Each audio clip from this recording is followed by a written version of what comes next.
اعوذ باللہ من الشیطان الرجیم بسم اللہ الرحمن الرحیم رب اشرح لی صدری ویسر لی امری واحلل عقدۃ من لسانی یفقہوا قولی رب زدنی علما۔ سورہ آل عمران کی آیت نمبر 59۔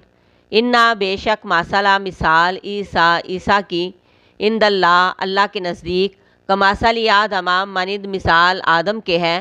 خلقہ اس نے اسے پیدا کیا، من تراب مٹی سے، ثم پھر کالا فرمایا، لہو اسے، کن ہو جا، فیکون تو وہ ہو گیا۔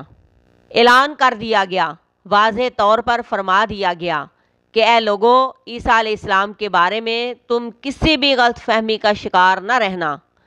وہ نہ تو الہ ہے نہ ابن اللہ ہیں، وہ صرف اللہ کے بندے اور اس کے رسول ہیں۔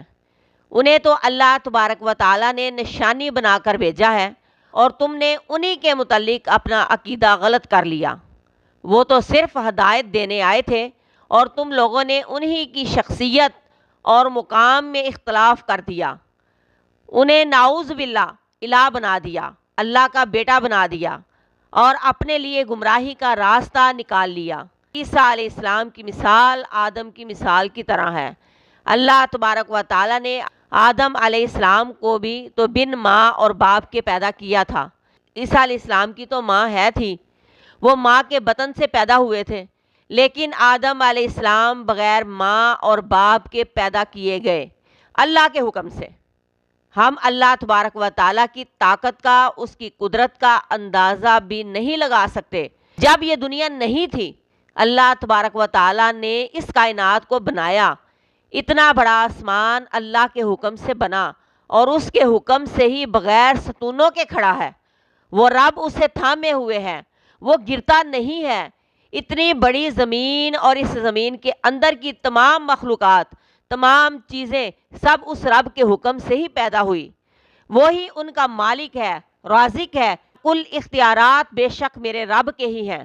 وہ رب کائنات اتنا کچھ بغیر وجود کے، بغیر کسی سیمپل کے بنا سکتا ہے، تو عیسیٰ علیہ السلام کو بغیر باپ کے پیدا کرنا اس کے لیے مشکل نہیں۔ وہ علی کل شیء قدیر ہے۔ اللہ تبارک و تعالیٰ نے آدم علیہ السلام کو آسمان سے زمین پر بھیجا، اور عیسیٰ علیہ السلام کو زمین سے آسمان پر اٹھا لیا۔ آدم علیہ السلام کو مٹی سے بنایا، مٹی سے پیدا کیا، اور فرمایا کہ ہو جا، اور وہ ہو گیا۔ یہ سب کے سب معجزات ہیں، اللہ کے اختیار میں ہے، وہ جو چاہے جب چاہے کرے۔ ہمارا کام ہے کہ ہم اس کے بندے ہونے کے ناطے اس کے تابع دار رہیں، فرما بردار رہیں۔ اس کا ہر معاملہ، ہر کام، خواہ ہماری سمجھ میں آئے یا نہ آئے، ہمیں تابع دار رہنا چاہیے۔ ہماری عقل تو کم ہو سکتی ہے، لیکن اللہ کے فیصلوں میں، اس کے حکموں میں، اس کی حکمت میں کوئی کمی نہیں، کوئی خرابی نہیں۔ وہ بڑی شان والا اور زبردست قوت والا، زبردست حکمت والا، علی کل شیء قدیر ہے۔